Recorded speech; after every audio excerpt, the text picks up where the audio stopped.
Well, yeah, I think we're live, so we'll get going here. Welcome to the episode 2 of Barry Blanchard's greatest alpine first ascents in the Canadian Rockies, 1983 to 2002. I'm Barry Blanchard, and I'm going to be your storyteller here, presenter for this, all these episodes. Actually, we're planning another 4 of them after today. So yeah, hopefully you can get by to time to stop by and hear some stories and or bring it up on our Facebook page and watch it at a later time.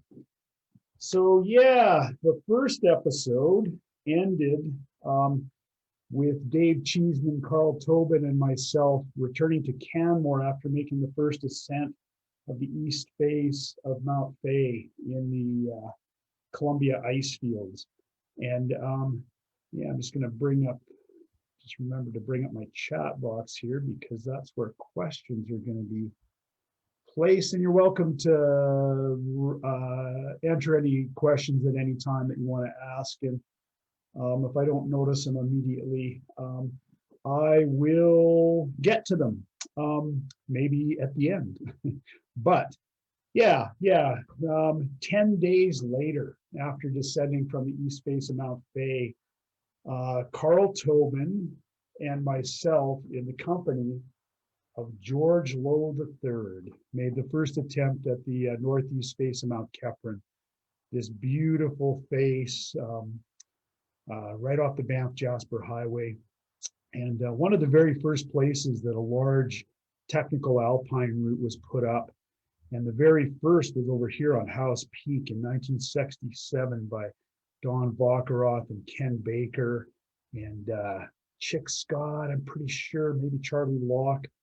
Apologize if I'm getting that piece of history wrong, but that was 67. And then I believe, maybe even before, maybe 65, Art Grand and a couple other guys climbed this face in the summertime.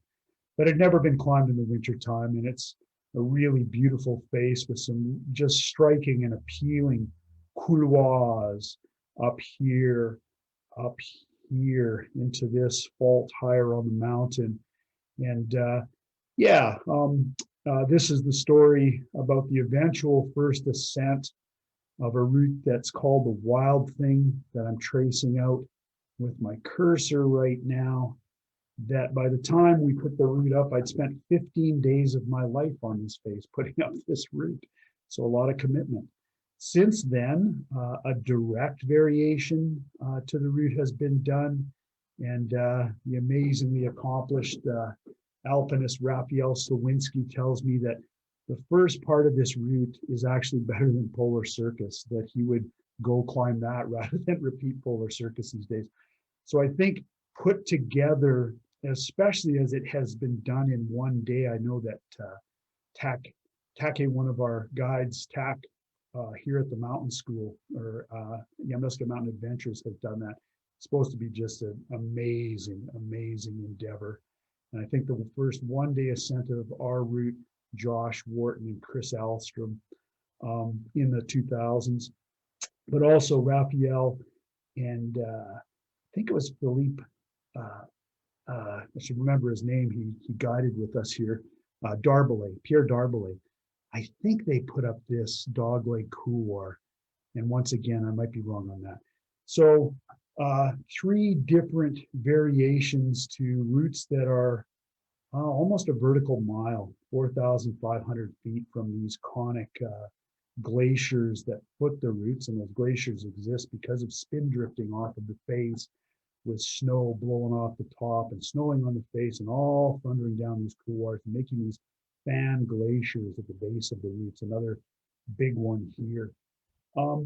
But yeah, George Lowe III somehow cleared 5 days from his busy schedule at that time as a father and still as a systems analyst, and the greatest alpinist in North America, and responsible for so many first ascents in the Canadian Rockies. Super couloir on Delta Form, the north face of Mount Temple.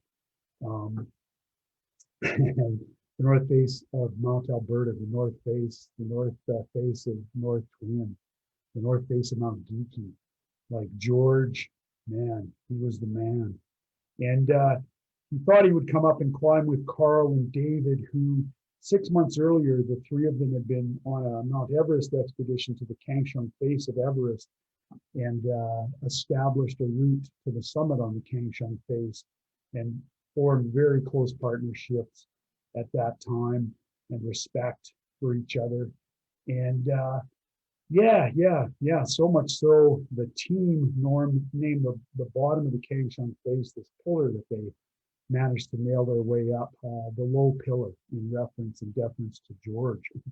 And Cheesmond couldn't get the time off, so I got pinch hit, a substitute, and it was pretty damn cool to be going out with one of your, heroes of the universe. So that was pretty darn cool. And both Carl Tobin, other gentleman on the trip, who he and I were just emailing yesterday. He's up in Anchorage, Alaska.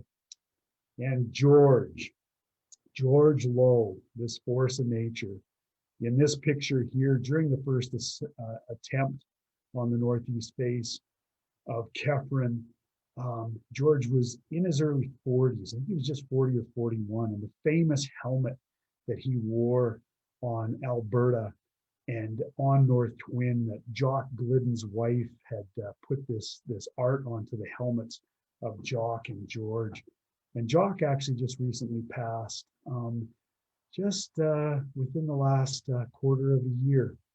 And George still out there climbing. I did the Becky Chenard with him on his 65th birthday in one day. That was about maybe a little more than that years ago. On his 60th birthday, he did the nose on El Cap in one day with Alex Lowe. And on his 70th birthday, he went back to the nose with Jim Danini and climbed it. So yeah, here I am, 25 years old, looking like I'm going to pass my lungs through my nostrils here because I'm trying to keep up with George. And we are gunning up this couloir on Chephren along with Carl. So George and Carl and I climbed up here and got into some technical climbing somewhere around here. And one of the things about climbing with George is we kind of call him Boy George. He's got this eternally boyish kind of appearance, even to this day, into his 70s. He's got a really high nasal squeaky voice.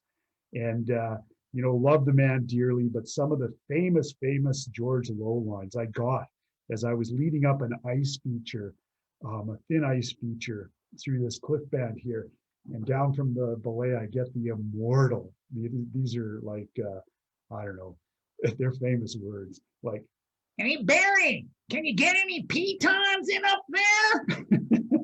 Just classic, like a voice kind of like massaging a wet balloon, or as Carl described, squeaky brakes on a car. But got up there, and then George had a pitch, and there was this thin ice feature, and sure enough, George gets up there. I'm just gonna go check out the rock and see if I can get any pitons. And, Carl's like, "Damn it, George, just get on the ice." Now George got up his way, and we dug a snow cave somewhere around up here, and above it looked quite hard, and it started to storm.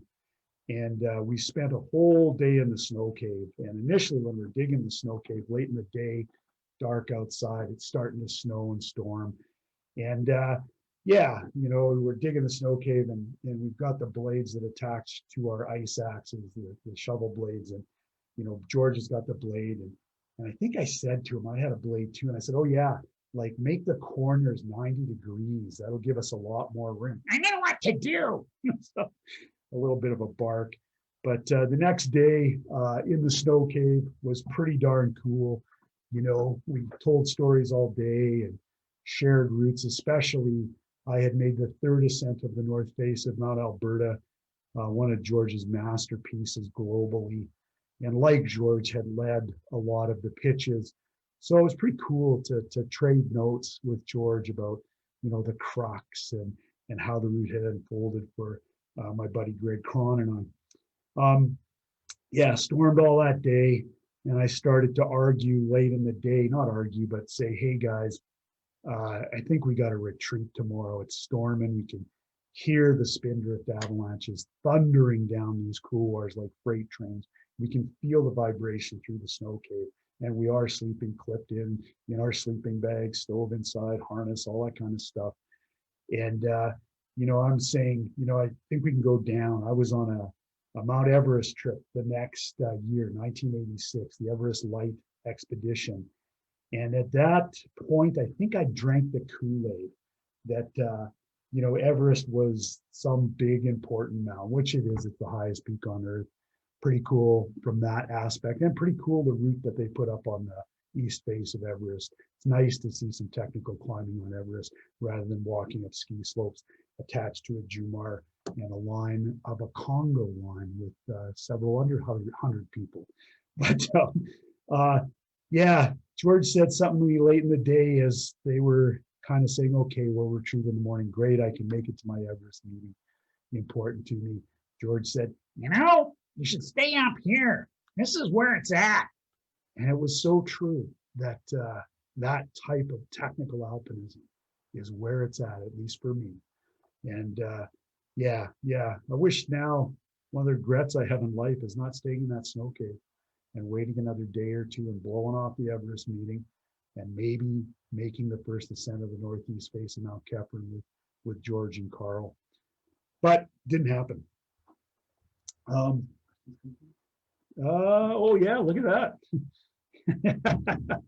Questions coming up. Did you have to cross the river to get there, and how much of an obstacle was that during those 15 days?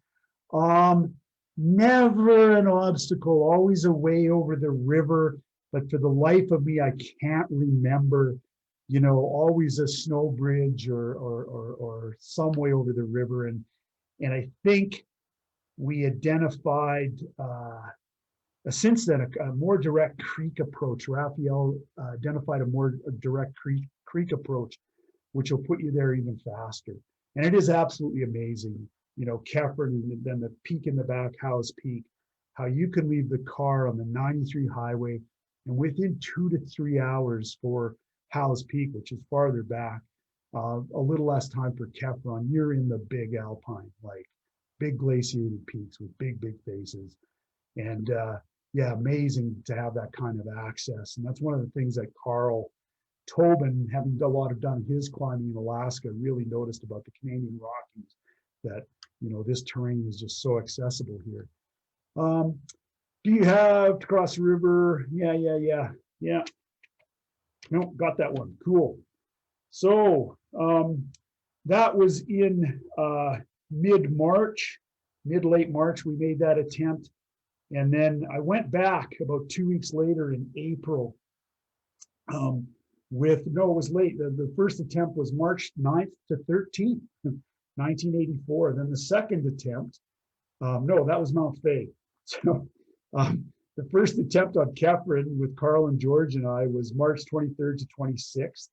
So we spent night of the 23rd, 24th, and 25th on the face. So somewhere we spent 3 nights, and one, at least 2 of them completely in a snow cave waiting for a storm to end. And then April 5th to 8th, I went back to Chephren in the company or partnership with my dear friend Kevin Doyle, pictured here in a John Hartman portrait of a study of the Great Divide Ski Traverse, actually. So John Hartman, it's an amazing artist. You get time, check him out, johnhartman.com. And James Blench, my fellow guide. And at this time, James had just finished his Canadian Avalanche Association Level 1 Avalanche Technician course, so the first professional course. So James was on his way to becoming what he is today, one of the most knowledgeable folks in Western Canada as a guide with regards to avalanche hazard and phenomena and threat and all that kind of stuff. Great asset. Yeah, so this is on the second attempt. James and myself coming up these really tight couloirs. And these things have, you know, I don't know, 50, 60, 100-foot high rock walls. And you can see it's like 15, 20 feet across there. So when it storms, the spin drifting avalanching snow coming through here is like freight trains. It is thunderous. And were you in the middle of these gullies when those things are happening, you could be swept off. So thankfully, we're always on the side taking shelter under overhangs and anchored in, whether it be on the way up or retreating. But right now we're soloing. We've done a hard pitch at the base of the route to get into these couloir systems. And now for 1,000, 1,500 feet, we take the rope off. It's not storming. These avalanches aren't happening. And we're just kicking steps and stabbing our ice axes into this snow. And yeah, probably someday someone will ski this, but it won't be me, that's for sure. And during one of these storm events, it's interesting, Eamon Walsh and Raphael, and I forget who else, Dana Ruddy, I think, took shelter out on one of these spurs and had to wait for a whole day just for the face to calm down enough that they could get down the face. So yeah, second attempt with James and Kevin. There's a hard pitch at the bottom here, technical climbing, beautiful climbing actually, and then solo all up this gully. And then we figured if we crossed this snowband and got into this parallel gully, we could avoid a lot of the hard climbing that George and Carl and I had done. And also this cul-de-sac. It kind of looked like there was no way through this rock band in this gully. Hopefully someone goes up there in time and proves me wrong on that. We went across here, started to get more technical climbing and some more hard, thin ice climbing. And in one day, Kevin and James and I made it all the way up into here, and we dug a snow cave down here. And this is the crux of what would become the route, chimney pitch, etc. So yeah, that first night in the snow cave, it started to storm again, and it was snowing heavily the next day. And this is the first little bit of that crux with James Blench out there doing some of the magic of alpinism, clearing away the snow and discovering, you know, a route, holds to pull yourself up on, and gear to keep it reasonably safe. And yeah, just using a tremendous amount of learned and applied skills. So really cool to see James come up with a great performance here. And this is probably about 5/8 rock climbing if it were dry in the summertime. But right now it's all covered in snow and it's snowing, so it's a lot more challenging. So James a little higher on the pitch, and he was able to anchor in here under this roof here. And then the crux of the Andromeda strain is through here. And, you know, shouts down, off belay. And Kevin and I actually used Jumars to go up these ropes to carry all 3 packs with overnight gear to get it up to the next anchor. And yeah, the crux of the the wild thing, this overhanging chimney crack line, and myself up there on lead being belayed by James. You can see the rope is wrapped around his waist in a traditional hip belay, which most people these days would freak out at seeing a hip belay. But the biggest falls I've held in my climbing career have been on hip belays. And a great thing to have in your back pocket for when the ropes get too icy to work with like an ATC or something. But yeah, tight kind of body width chimney to start. And it's hard to see here, but this slab is just like, it's like marble, really featureless rock. And I need to get over here, which is actually where the chimney kind of is. And there's a crack up this overhanging wall here. So I tensioned across here. So like a lot of alpine climbing, a mixture of free climbing and aid climbing. I got some pieces. James took weight on the rope, and I was able to skittle across this really blank slab. Then I started pounding pitons into this overhanging crack and direct aid climbing. So I think it was like 3 or 4 knife blade moves up this crack. And I stepped out of the last knife blade, so my rope ladders I'm moving them piece by piece, my etriers, and I clear snow out of this crack here, which is, it's overhanging. It's a roof crack, but there's a good fist width cam placement. So I put a fist width cam in up there, and then I'm kind of horizontal trying to figure out how to get above this fist width crack and get established in the crack above. So I'm scraping around with my ice axe, and suddenly it's like I'm suspended kind of horizontally by my waist. And it's like electromagnets. Someone releases the power to the electromagnet, and aid climbing falls are often a total surprise. Free climbing falls, not all that often. You're going to come off, right?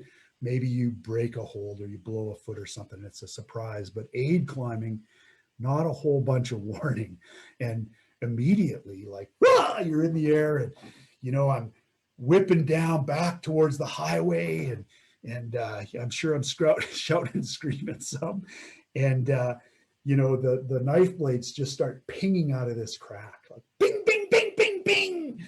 And I hammer down beside Kevin, who's taken over the belay, and I'm right beside him. So it's a factor 1 fall, a little bit of reduction in force by pulling out all this gear. But man, is it scary. And, grab the rope, right yourself. And Kevin's like, "You okay, man? Are you okay?" And I'm like, yeah, I think so. Oh man, how did all the pitons come out? I don't know. And then they all clang down on you like someone drops a chain on you, a 30-foot length of chain. And all right, are you gonna go back up there? Yeah, I'm heading back up there, Kev. I got this. Yeah, right. So I do shake it off. Actually, it's amazing what you can come up with as a young man, and get back up there. And this time, I weld those pitons into the crack so hard. And later, I kind of realized, along with Ward Robinson, that in these cracks in the Alpine, there's always frost on the inside of the crack, and ice crystals you can't just get rid of them, especially if you're a knife blade piton. There's always going to be ice between the metal and the rock, right? So the pitons, even though they ring true, they are never as well set as when it's dry rock and the rock crystals bite into the metal and you get a really secure placement. Not the case in a lot of alpine cracks. Hard lesson to learn. So I get back up there, get the fist cam in better. I'm scraping around. I get my tool in. It's a thing called a Serac Saber, a Bill Forrest product. And it has quite a pronounced adze on it, almost the size of this area of my hand. And it sticks out pretty straight. So it's stuck in there pretty good. So I hammer on it with my hammer to sink the pick as a piton, and it rings true. So I clip my etrie to the spike at the bottom of the ice axe and aid up the etrie on the ice tool. And then I actually mantle onto the adze, reaching higher in the crack, getting some holds, and then I stand on the adze with one of my feet. And I've got a hold in my right hand, a flake of rock, and I'm dicking around to try to find more holds, and the flake of rock breaks off. And for the second time, I'm falling in the Alpine. You just never fall in the Alpine. Bad idea. Good way to get dead, actually, is to fall in the Alpine. I just taken a 30-footer, and now I'm in the air again. And as I go by my ice axe, I grab the yellow etrie and wham! Managed to hang on with one arm and slam into the wall. And Kevin's down there, "Blanch, you gotta quit doing this stuff, man." So yeah, I pull it together, get up, get an anchor, and Kevin and James come up, and Kevin grabs the rack and steps out into this, this little overhang, not little, and there's a fist and hand off with crack above that. He just clears out of the snow and just fires it, doesn't hesitate, just climbs up this thing. And he's such a good climber, that guy. We used to say that if you wanted to get up a face, you take Kevin to the bottom and you say, "Bet you can't climb that." And then it's like hit it on a water skiing on a motorboat. You try to hang on, And yeah, the raging bull just gets up there, and we get onto this higher ledge. So the crux of the whole issue where the fall happened is in here, the two falls. And then Kevin fires, gets us onto this ledge, and we go up and dig another snow cave. Still snowing, snowing all night, avalanches rumbling down, everything's starting to move. And in the snow cave that night, you know, in the morning, we pack up, we look out. Well, in that night, actually, we got the snow cave blocked off, and snow caves are magic. Once you get the door blocked off, the temperature soon gets close to zero. If it's avalanching out there, it's hardly hearable. It's quite quiet inside. It's warm and it's flat. You know, it's pretty magic. And we got the stove going, and the stove is starting to sputter and not burn very hot. And I'm like, oh man, I don't think the stove's got enough oxygen. And James is from his end of the cave. No, I can't see that. I think the stove is, yeah, it can't be enough oxygen. Like, I don't know, man. I take my ice axe and I poke some holes in the door. And as soon as I poke some holes in the door of the snow cave, the stove goes to life because it didn't have enough oxygen. And James like, I would have never guessed that. I said, yeah, because your brain didn't have enough oxygen either. And quite a dangerous situation, actually. Yeah, so after that, we usually poked holes for ventilation in all our snow caves. In the morning, it was still snowing. Kevin and I are packed up and looking out, trying to figure out where to go on the route. And James is sitting kind of like a hobbit on his pack in his end of the snow cave. And he's like, guys, it's been snowing heavily for over 24 hours. We have to go down.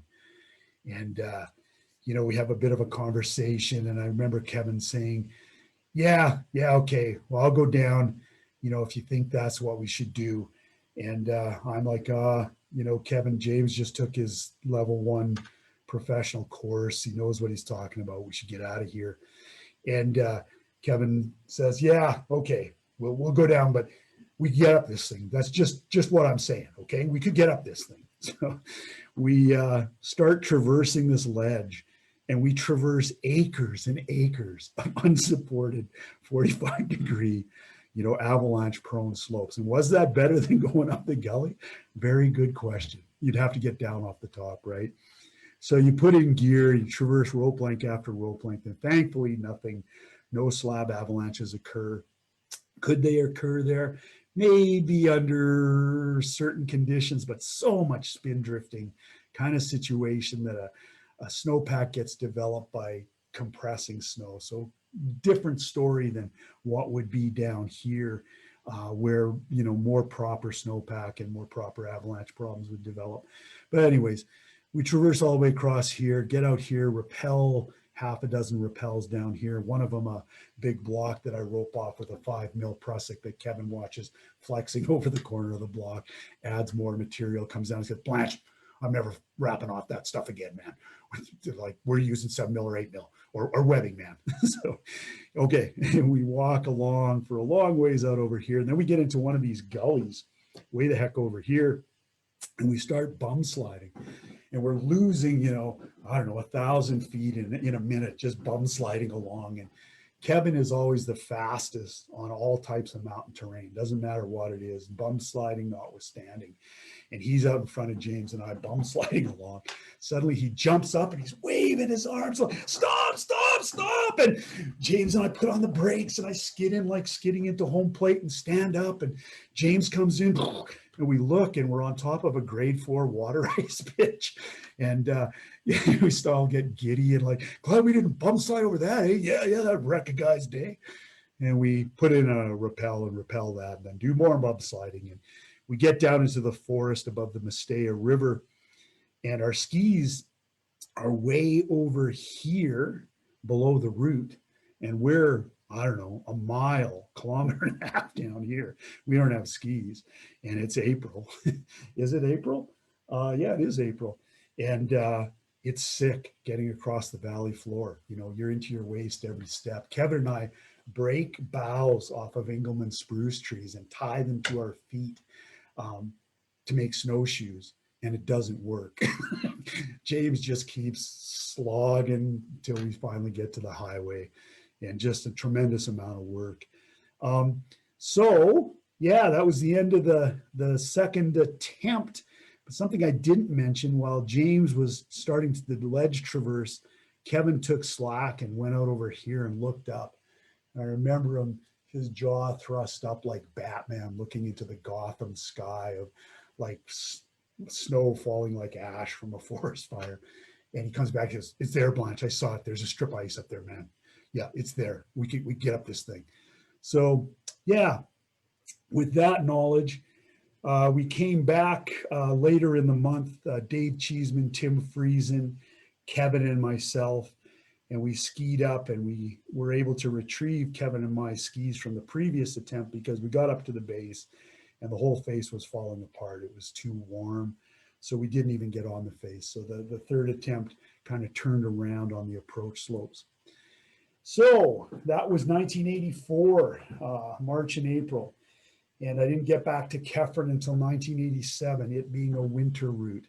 But in the summer of 1985, I got to go into the North Pillar of North Twin, a dream that I'd held for, I don't know, when I climbed the north face of Alberta. I came over Woolly Shoulder and looked into the black hole and saw the spear point of North Twin piercing the sky, and knew, I knew so much, had read so many times George Lowe and Chris Jones's account in Ascent of climbing the north face of North Twin in 1974. And, to see in the right light, you'll see this pillar over here stand out. And it had been a dream for a while, ever since seeing it in 1983. And I put a picture from Ascent on my wall in Canmore in the trailer that I lived in, and another one in the weight room, the small weight place I had for training. And I'd look at the North Twin and dream about the North Twin and train and run uphill thinking about North Twin and climb thinking about North Twin and always thinking about North Twin. And in the summer of 85, Dave Cheesmond and I got it together to go in and attempt the North Pillar and North Twin. And but before we got in there, a couple things happened. For one, David went in with Sean Doherty and made an attempt on what Urs Kalin, our Yoda, Urs Kalin, kind of predicted would be the Poutre Ridge Integral of Canada. And the Poutre Ridge Integral is this massive magic route in the Alps that I've never climbed. Of course, Kevin's climbed it, and is just a legendary route. Actually, my friend Philippe Pellet, really experienced French guy, said, "You ever come to the Alps, we will go to the Poutre Ridge Integral. It is a masterpiece." So Canada didn't quite work out like that. And it has finally been put together recently by Ian Wellstead and another young guy. Oh man, sucks having a 61-year-old memory. It'll come to me in a flash at some point. But yeah, Sean and David went and did a bunch of Chaussee rock and then came out, but they left a bunch of equipment back there at the hut. So David and I were able to do the initial part of our approach pretty light. But in between their attempt at the ridge, this ridge line, and David and I coming in to attempt the North Pillar, David phoned me one night in Canmore, and he didn't even say hello. I just picked up the phone. He goes, "Oh man, George is coming up for the pillar, and he's bringing Alex, man." And David was South African, and he's talking about George Lowe coming up with Alex Lowe, who is no relation to George, but it's like Lancelot and Galahad. Like, we had a saying about Alex Lowe back then: if you bring Alex Lowe, it's cheating. He was so good. So this is a massive threat. And Cheese is arguing over the phone with George. "George, I've been thinking about that route for 3 years, man." And George's like, "Yeah, geez, I've been thinking about it for 10. So thankfully, George and Alex walked in the rain. Rained the night they were under the face, so they couldn't go on the face. They went around in the rain, went over to the North Ridge of Mount Columbia, climbed the North Ridge of Mount Columbia in the rain, shook hands on top of Mount Columbia in the rain, walked back up to the highway in the rain. And Dave and I got the North Pillar Preserve called on the count of rain. So lucky for us. But yeah, the last days of July 1985, Cheese and I went over Woolly's Shoulder and descended down picked up the gear and went down here and had our first tent site somewhere down here below the North Pillar. And then the next morning by headlamp, we were out here on these snow ledges, linking together snow features as fast as we could because there was a tremendous amount of rockfall. And then picking the very driest crack through this absolutely bomber band of limestone. And this is David in those splitter cracks that are, if they were roadside, if this cliff was on the roadside in Canada, this would be the best limestone climbing cliff in Canada, pretty much probably full stop period, definitely for traditional crack climbing. But even now you can see there's water running down the crack, and that makes it really bloody challenging. It makes your hands cold, makes the rock less friction, more slippery, just makes it a real challenge. But we got the big Cheese up there, and all season he'd been climbing big, long, serious limestone routes, getting ready for North Twin. I had been guiding a lot and not climbing long, big, serious limestone routes. So I wasn't in as good a shape, and I just wasn't climbing rock as well as Dave ever, I think, in my life. The guy was a magician on rock. And yeah, here he is cranking up that splitter limestone, and unfortunately a bit wet, but having a good time. And the rockfall now is all out behind us, whereas when we were running up the snow ledges, it was like mortar strikes exploding around us, and very terrifying. Yeah, nice to be out of that threat. But then when you top out the pillar, you're back, you're back into this loose, terrible shale and limestone. You're exposed to the rockfall from higher on the face. Well, the rockfall warms up in the morning when the sun hits the upper slopes. Then it calms down through the day, and then probably wakes up again late in the day when the sun hits those upper slopes obliquely again. The glacier down there, me trying to outwit the rockfall. Big packs, big boots until you can get on the rock, and then we share one set of rock shoes. So I don't think I put the rock shoes on that first day. Dave just used them. We only took one pair of rock shoes to save on weight, and I had no problems fitting my size 8 feet into Dave's size 10 rock shoes, right? They didn't climb all that well for me. This is getting close to our bivouac for the first night. And yeah, there was water dripping down is good because you can get free water. And David had brought a black garbage bag and this straw from Dairy Queen that he pirated away from Dairy Queen, several of them. And they were kind of like a straw that could be used as a spoon. They had a little flat part on the end to pick up ice cream, but that meant you could put it in the water and funnel water off of a black garbage bag. So Cheese organizes this catchment, and after an hour we have, look man, free water, a liter of water. But that's great. After an hour, that means less fuel you have to burn and more you can save. How many pitches of splitter? I think it was like probably 2 to 3 full rope lengths of splitter, as I recall. And yeah, 2 to 3, somewhere in there. Yeah. And some of the gear of the day, we're so proud of I was so proud of my Sun Ice Salopettes, my second pair. This one custom made for us for Rakaposhi the year before, and they're on the way to get the absolute bejesus hammered out of them. And they wouldn't last another year or two, but yeah, had them there.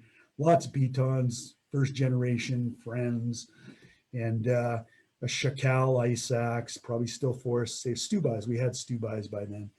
But yeah, so the first bivvy on the face is up on this ledge here, on this ledge system.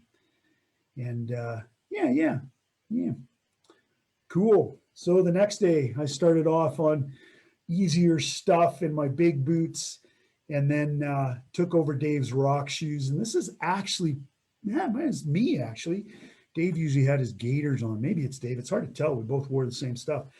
But I'm leading a pitch with Dave's rock shoes, and I'm cranking pretty hard, cranking on small finger holds, trying to get my foot up in these sloppy rock shoes, over gripping because I can't trust my feet as much as I should be able to. And suddenly I hear a snap, and I'm airborne and falling once again.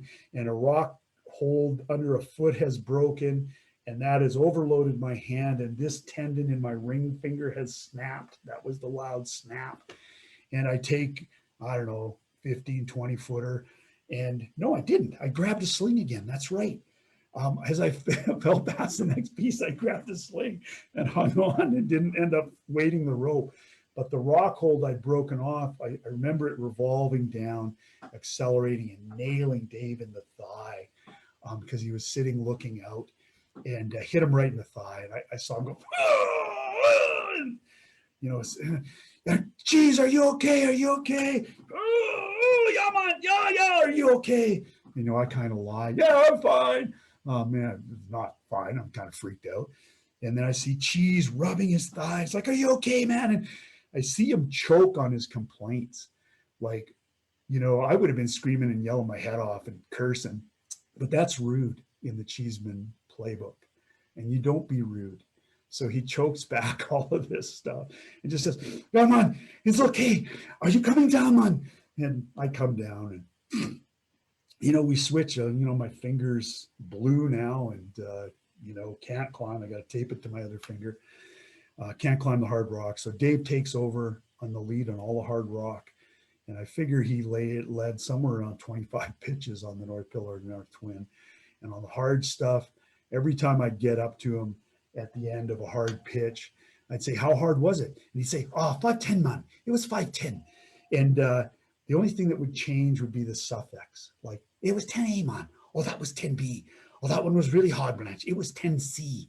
And, yeah, just pitch after pitch. Genius. And then me coming up on the Jumars, getting the gear up there.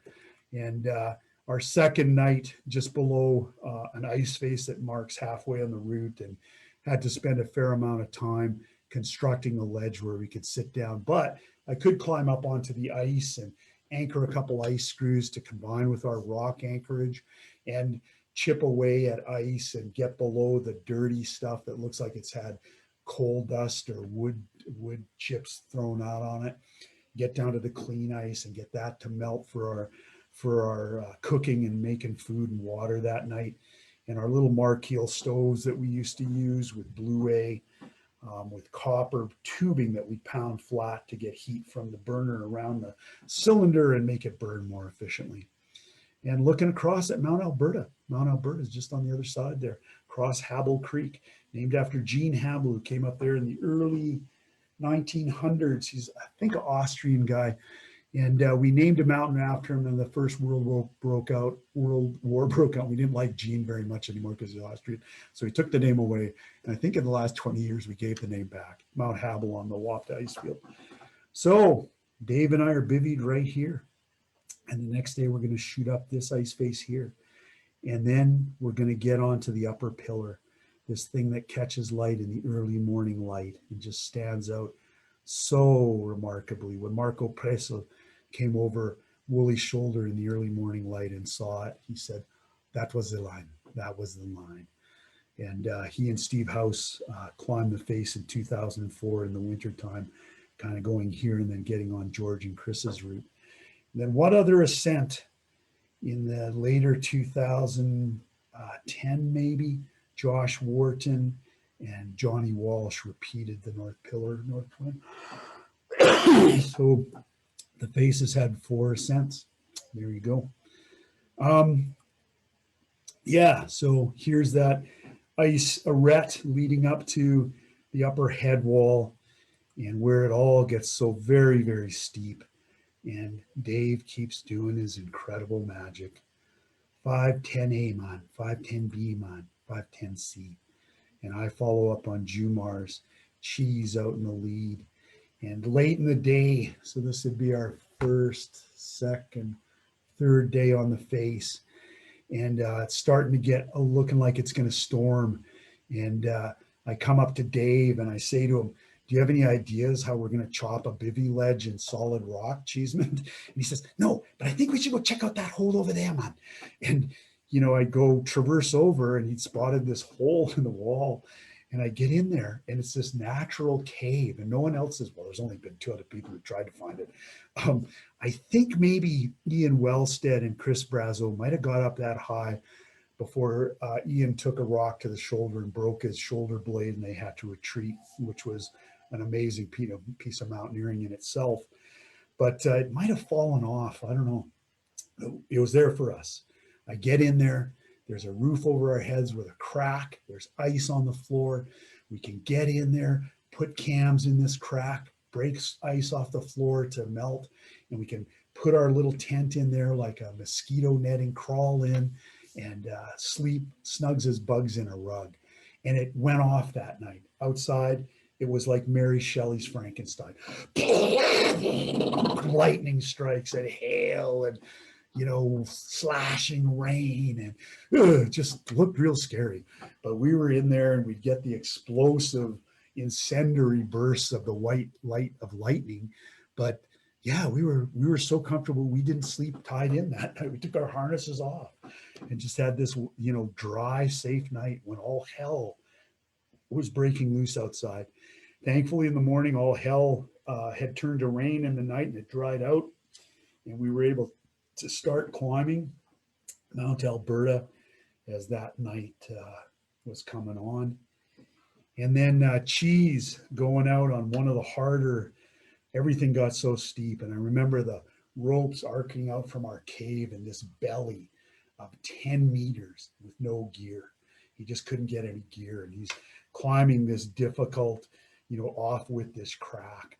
And I'm thinking, man, if he falls, I'm going to get yanked out of this cave, I think. Oh, please get some gear. And then he gets 3 pieces in, and just like, oh, okay, we can breathe again. And soon after stepped into aid climbing. And it was on one of these steep pitches where Dave, it was this one actually, because he did a half rope length of direct aid climbing. And I'm coming up, following on the Jumars with the packs, and suddenly I'm falling again. There's this, you know, I'm falling, which is terrifying on Jumars, because if you fall too far on Jumars, the rope clamps are going to bite through the rope and you're going to go a lot farther.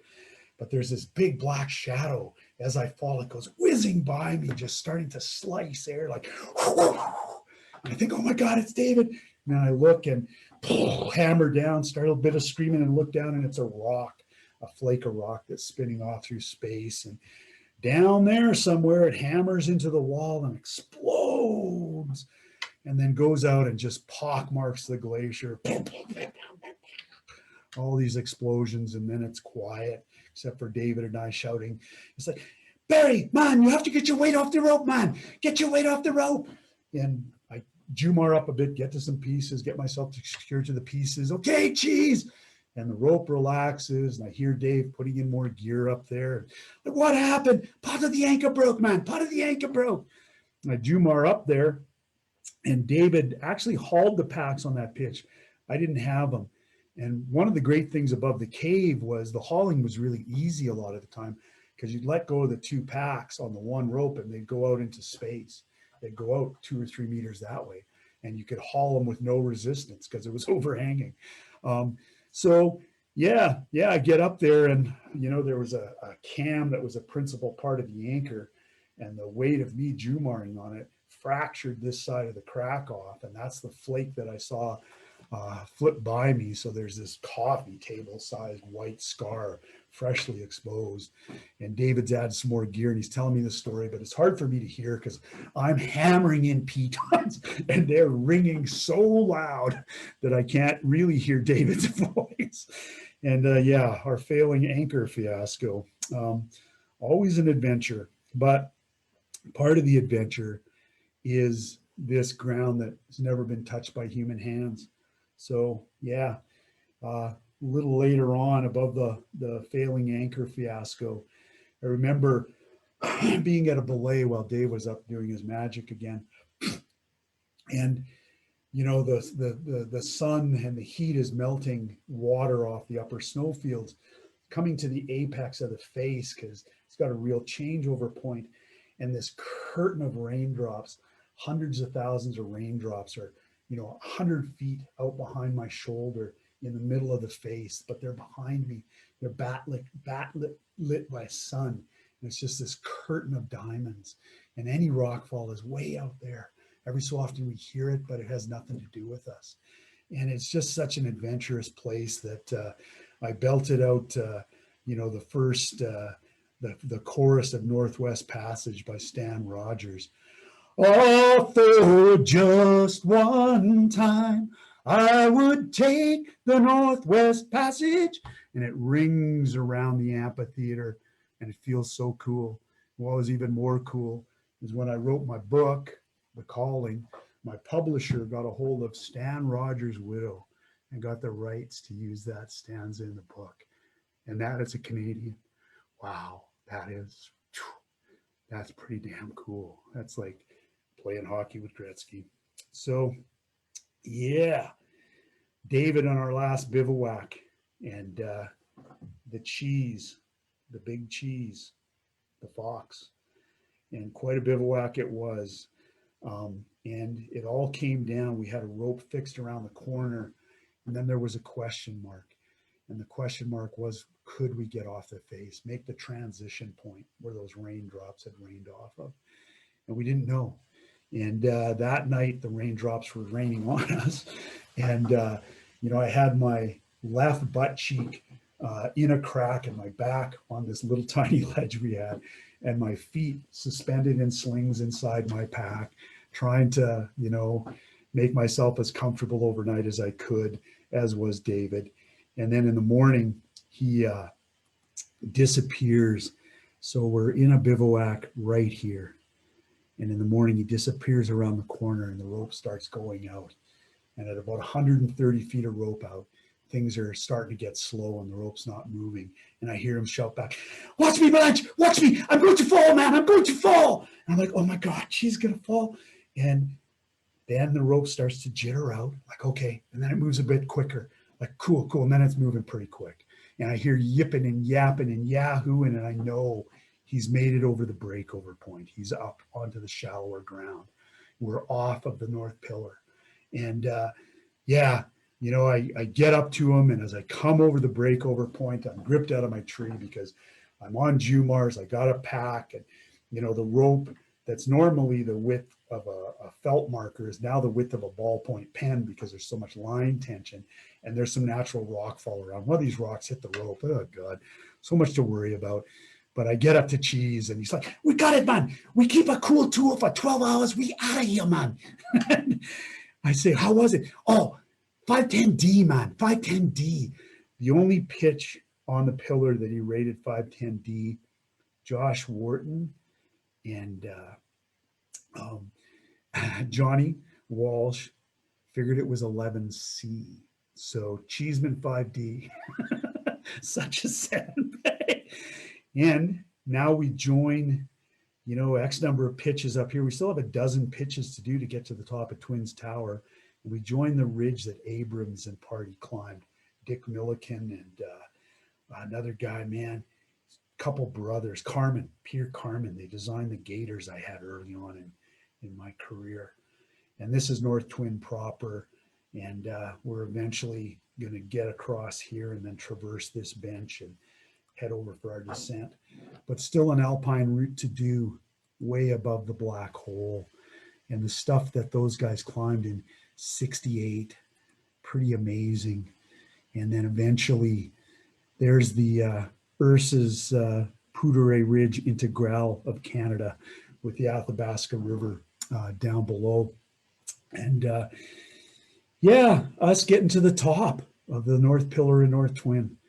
Pretty damn cool. And you can see the sun ice salpets on the way out. And apparently Dave's slides that I got scans of are so old there's bacteria growing on them. That's what these circles are here. So I don't know enough about Photoshop to take that stuff out. But our Dairy Queen straws, man, we drinking water that we got for free below the summit of the North Pillar of North Twin, man. And Mount Alberta, and we traverse this knife edge arête. You can see our footprints coming off there. This scimitar that goes to the Twins Tower that was first climbed by Fritz Wiesner in 1938 with Chapel Cranmer. And Fritz Wiesner was the greatest alpinist of the first part of the last century in North America. Did the first ascent of Mount Waddington, nearly climbed K2 in 1938. Would have climbed K2 if he chose to kind of save his Balti Porter instead. A really great decision. But just, yeah, amazing to think about those guys going across there. And then use some of that strength from history, knowing you're going where George and Chris did, following over across the summits of Stuttfield. So the west summit of Mount Stuttfield with Mount Columbia in behind, getting to the east summit of Mount Stuttfield where we had one last night in our tent. And sure enough, a thunderstorm to scare the absolute crap out of us, or me anyways. Dave wasn't as worried. It'll be okay, man. Lightning never stops. It's the tops of these big flat things. I don't know, geez. Then we descend this ice fall the next day and we get out to the highway, and we've been gone 7 days. And John Hartman's portrait of myself with Dave Cheesmond over my left shoulder, and North Twin, and well, Twins Tower and North Twin and West Twin and Columbia behind. And yeah, pretty cool. So back to Mount Chephren, 1987, January. Jeff Marshall, June Waugh, and Jim Elzinga, really modern picture of Jimmy. We're still out climbing together. And myself and Dave Cheesmond went back and made the 4th attempt. And yeah, it took us 2 days to get to this snow cave that Kevin and I and James had climbed to in 1 day. So I don't know why we were that much slower. Maybe being a team of 4, we were operating as 2 independent teams. David and Jeff and Jim and myself. And we had a snow cave somewhere down around here before we got to the upper snow cave. And I remember Jimmy was up anchoring after that snow cave. Well, that snow cave, Jimmy and I are on one side of the gully. David and Jeff are on the other side of the gully. They got their snow cave done. I'm hitting the final shovel smacks to our snow cave. And I get out and I touch it again, and the whole roof goes wham! Like, oh, crap.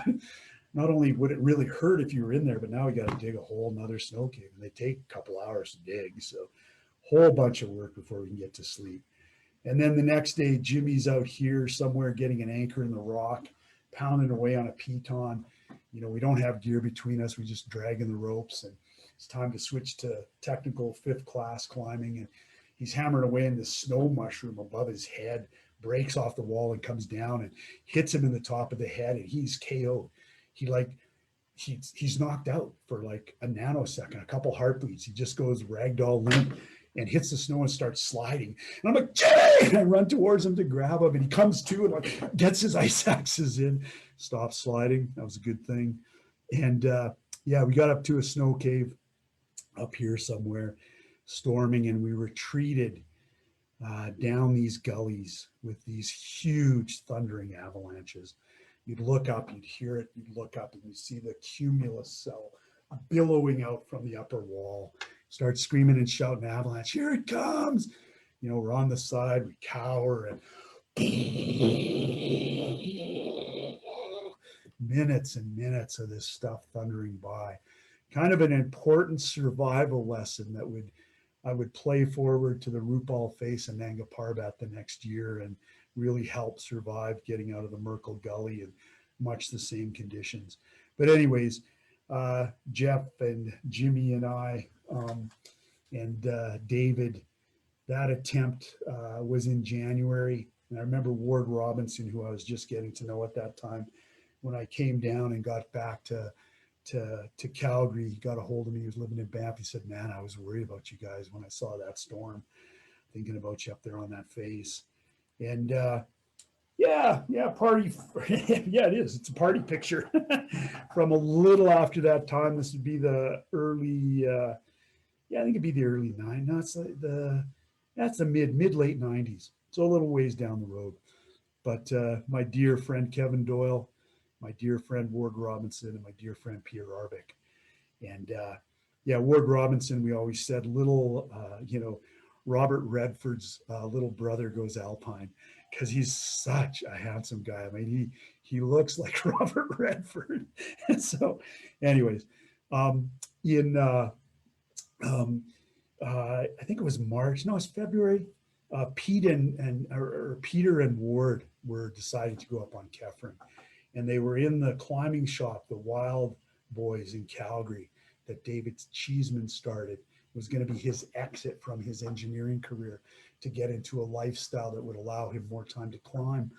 And the Wild Boys shop, it was a cultural kind of gathering point for us in Calgary. It really meant a lot to us while it existed. But Ward was in there and said, yeah, Peter Arbic and I are going to go up and attempt Chephren next week. And Cheesman's like, he couldn't go. He's like, oh man, you have to take Barry, man. Barry has put so much effort into that face. You have to get a hold of Barry. So they got a hold of me, and I moved heaven and earth. And PA and Ward and I got up and repeated the performance that got us up to here in one day, like Kevin and James and I had done, but we had good weather. And then the next day we went up in here, and Ward took that crux pitch that I'd taken a 30-foot fall on, and he took the exact same 30-foot fall and ripped the exact same pieces and put a softball sized bruise on his hip from where he hammered down beside me on the slab.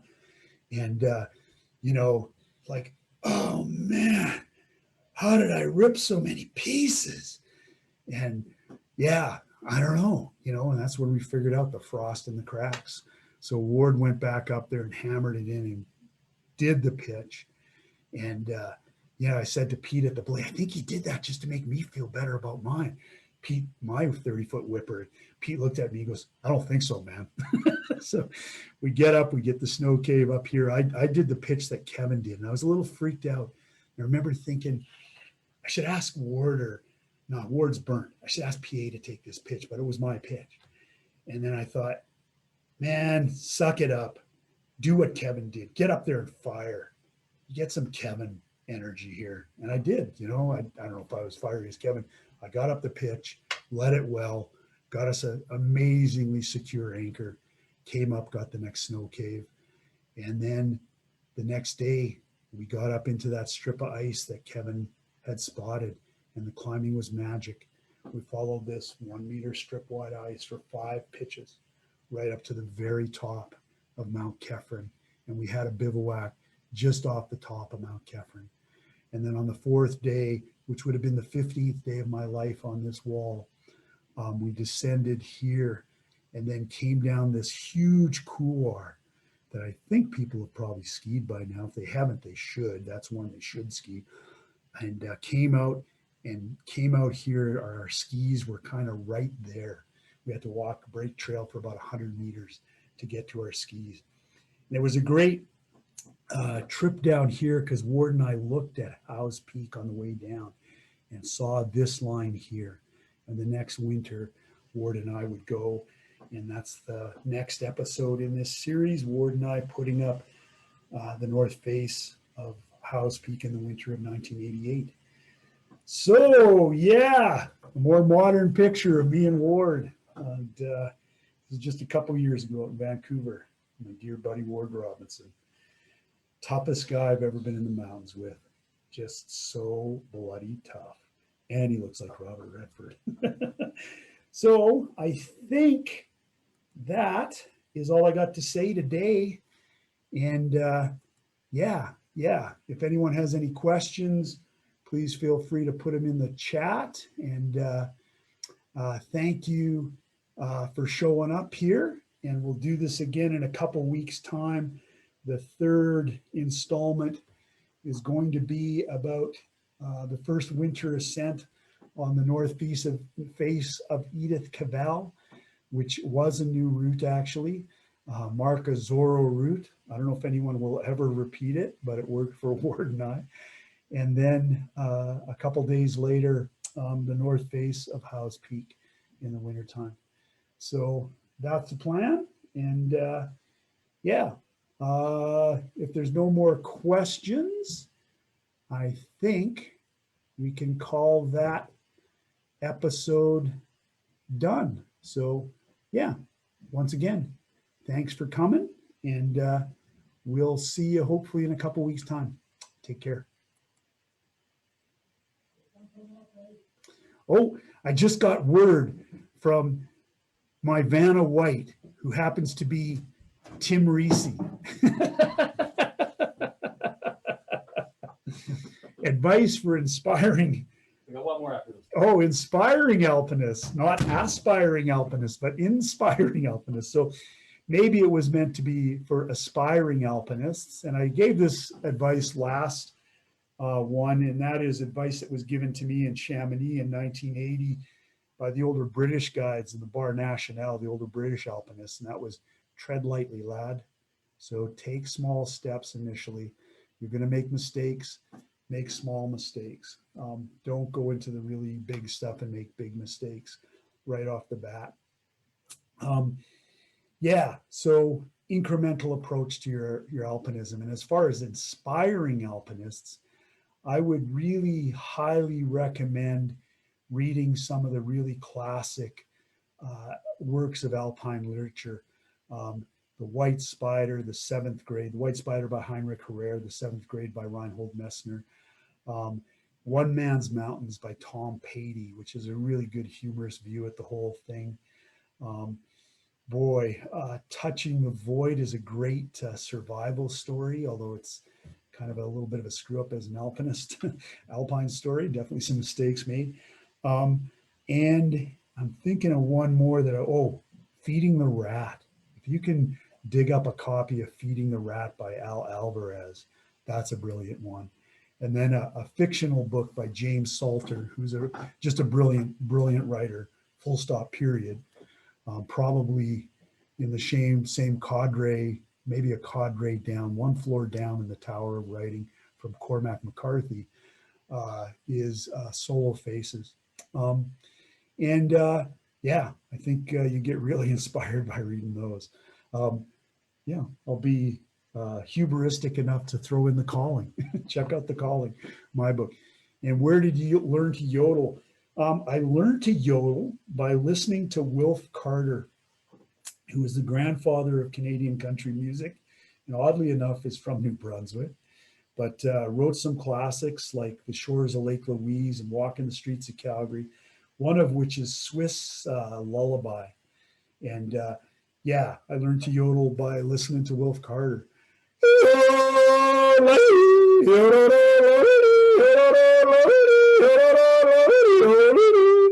And if you can't find Wilf Carter, which you can on YouTube, check out Petunia and the Vipers, the Cricket Song by Petunia and the Vipers. Petunia's pretty darn good yodeler. To look at a face like that and find a way up, does it take more vision or more bloody mindedness? Bloody mindedness. Okay. No, I think, especially with most classic alpine routes, there's usually a linear feature, whether that be on rock or ice and snow. And I think a lot of the difference between summer alpinism and winter, that's not true. So linear features, like the Wild Thing is a very linear feature. Follows a two gully systems at the bottom and then links into a gully system at the top. All of which are very linear. Hard to all see at one time because it's a really big face. You can see the two parallel gullies at the bottom well. And if you drive another 10K up the highway, you can look back into the upper gully system, which is offset from the other two. And that offset, you're talking terms of hundreds of feet of mountain wall offsetting. So we little tiny weeny people at the bottom of these really, really big mountains, we don't have the whole story. We have nowhere near the whole perspective. So accept that. And then also rock, a lot of rock features, linear features, crack systems, ridge lines, buttresses, north pillar. See the north face of the North Twin in the morning light when it's obliquely coming across in the summer, and that pillar hits the light and it's illuminated like a sword, just glows like a sword. And that's where Marco Pearsall said, that's the line. That's the line. All right, we'll end it there, and hopefully see you all back here in a couple weeks. Take care.